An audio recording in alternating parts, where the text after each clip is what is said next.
জেলের দাগ একবার যা লাগছে সেই দাগই সারাটা জীবন।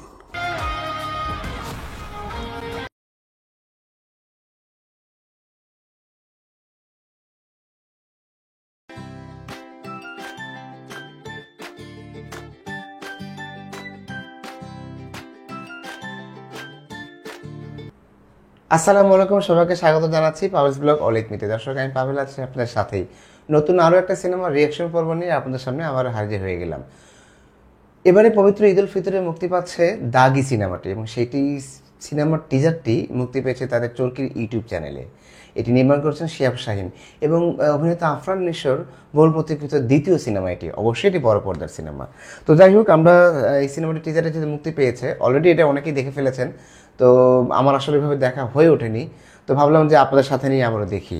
তো চলুন দর্শক, আমি এখন দাগি সিনেমার টিজারটি আমরা দেখি। কেমন লাগে সেটা তো আমি আপনাদের সামনেই জানাবো, আপনাদের কেমন লেগেছে সেটিও আপনারা জানাতে পারবেন আমার ইউটিউব চ্যানেলে কমেন্টের মাধ্যমে। তো চলুন দর্শক, সময় নষ্ট না করে আগে দাগি সিনেমা টিজারটি দেখে আসি কেমন হলো। আব্বা আমাকে সবসময় বলতো, নিশান, জীবনের একটা লক্ষ্য খুঁজে বের কর। মানে আফরান নিশোর নাম Nishan, SBF Alpha I Chorki. এখন বুঝতে পারতেছি জীবনের লক্ষ্য।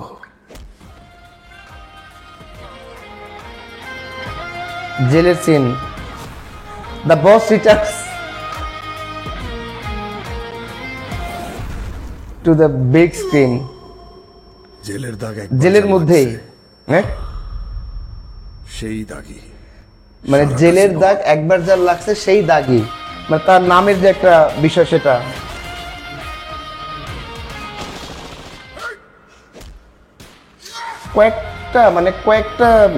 কয়েকটা ক্যারেক্টার মনে দেখতে পাচ্ছি, মানে লুকটা।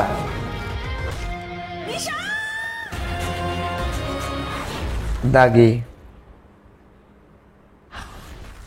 ঈদ উল ফিতর 2025। তো দর্শক, যেটি দেখলেন এটা ঈদ উল ফিতরে মুক্তি পাচ্ছে। সিনেমার যে টিজারটা ছিল সেই সিনেমা টিজারে সৈয়দুজ্জামান সেলিম, তমা, সুনেরা এবং আর নিশু এবং সহ আরও কয়েকজনকে দেখা গেছে। তো খুব ভায়োলেন্স, সৈয়দুজ্জামান সেলিমকে একটু মনে হয় ভায়োলেন্স একটা সেগমেন্টে দেখলাম। আর আফরান নিশোর যে ক্যারেক্টারটা, যদিও এটা মনে হচ্ছে যে এটা নাম ভূমিকায় উনি আছেন, সেটা তো বলার অপেক্ষা রাখে না। তো একটি ডায়লগ যেটা ওই সিনেমার টিজারে যেটা দেখতে পেলাম, যে জেলের দাগ একবার যা লাগছে সেই আসলে দাগি। তো হয়তো বা এই নামকরণের সার্থকতাটা হয়তো বা নির্মাতা তাদের সিনেমার টিজারে দিয়ে দিয়েছে। তো কয়েকটা ভিন্ন ভিন্ন লুকে দেখলাম আফরান নিশোকে।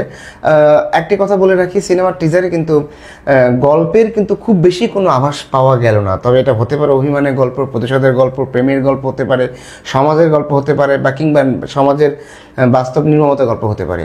তো কালার গ্রেডিংটা মোটামুটি ঠিকঠাক। বাট একটা কথা বলে রাখি, সুড়ঙ্গ মুভি যখন এটা হয়েছিল, সুড়ঙ্গ মুভি যখন একটা টিজার মনে হয় রিলিজ হয়েছিল, খুবই শর্টকাটে ছিল। তো ওইখানের যে একটা ইয়ে ছিল, একটা ভাইব ছিল, বা ওই সময়ের যে একটা আবহ ছিল, আমি আসলে এই দাগিতে কিন্তু ওই টাইপের একটু আবহ কিন্তু আমি মানে বুঝতে পারলাম না। হতে পারে এটা টিজার দেখে এসে সব কিছু বলে দেওয়াটা সম্ভব না, বা হয়তোবা সামনে আরও ট্রেলার আসবে, সেখানে হয়তো বা নির্মাতা বা যারা প্রোডাকশন টিম আছেন তারাই হয়তো ভালো বলতে পারবে যে আসলে সিনেমা গল্পে ওনারা কী বিষয়টা লুকিয়ে রেখেছে।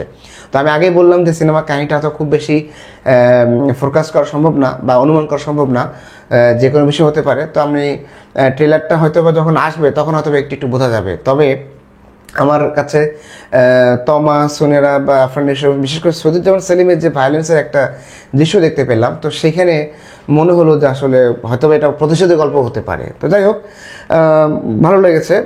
ব্যাকগ্রাউন্ড মিউজিকটা আমার কাছে খুব বেশি ভালো লাগেনি, অকপটে আমি স্বীকার করছি।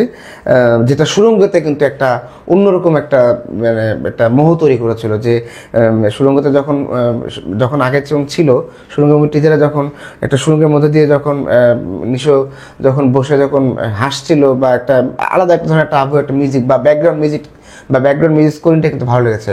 আমার এইটার খুব সব ভালো লেগেছে।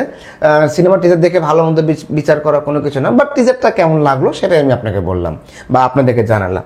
তো সব কিছু ঠিকঠাক লেগেছে, কিন্তু মিউজিকটা বোধহয় আরেকটু ক্যাচি হলে বেশি ভালো হতো। যাই হোক, আর কথা বাড়াচ্ছি না দর্শক, এই ছিল আমার দাগি সিনেমার টিজার রিভিউ এবং রিয়াকশন। আপনাদের কেমন লেগেছে বা কেমন লাগলো সেটা তো অবশ্যই আপনারা আপনাদের কমেন্টের মধ্যে জানাতে পারবেন। আমি আর বেশি সময় নিচ্ছি না, আমি আজকের পর্বটা এখানে শেষ করছি। ও আরেকটা কথা, এটি কিন্তু সিনেমা হলে মুক্তি যখন পাবে তখন সিনেমা হলে গেলে কিন্তু এই টিজারে কি দেখেছিলাম বা কি ছিল না বা কোন গল্প ছিল বা কোন গল্প হয়তো বা সব কিছুই আমরা যখন সিনেমা হলে গিয়ে বসে সিনেমাটা দেখবো তখন হয়তো বলতে পারবো। তো তবে একটা কথা বলে রাখি, ঈদ হলে আমাদের বাংলাদেশে কিন্তু বড় বড় সিনেমাগুলো মুক্তি পায়, ভালো ভালো নির্মাতা প্রতিষ্ঠান তাদের সিনেমাগুলো মুক্তি দিয়ে থাকে। তো আমি নির্মাতা এবং যারা সিনেমা নির্মাণ করে বা যারা প্রযোজনা করেন বা যারা সিনেমার সংশ্লিষ্ট যারা আছে তাদেরকে আমি বরাবরই, গতবারও আমি কয়েকটা সিনেমার রিভিউতে বলেছিলাম যে ঈদ ছাড়াও আসলে সিনেমা রিলিজ করার দরকার, কারণ শুধুমাত্র ঈদ কেন্দ্রিক সিনেমাগুলো হয়ে যাচ্ছে। তো যাই হোক, এটা যারা সিনেমার সংশ্লিষ্ট যারা আছেন তারা হয়তো বা ভালো বলতে পারবেন, বুঝতে পারবেন। আজকে আমি এখানেই শেষ করছি। আর দর্শক, আমার চ্যানেলটি যারা সাবস্ক্রাইব করেছেন তাদেরকে অসংখ্য অসংখ্য ধন্যবাদ। যারা সাবস্ক্রাইব করেনি তাদেরকে সাবস্ক্রাইব করার জন্য অনুরোধ করছি। আগামী পর্ব দেখার অনুরোধ জানিয়ে সবাই ভালো থাকুন, সুস্থ থাকুন। আসসালামু আলাইকুম।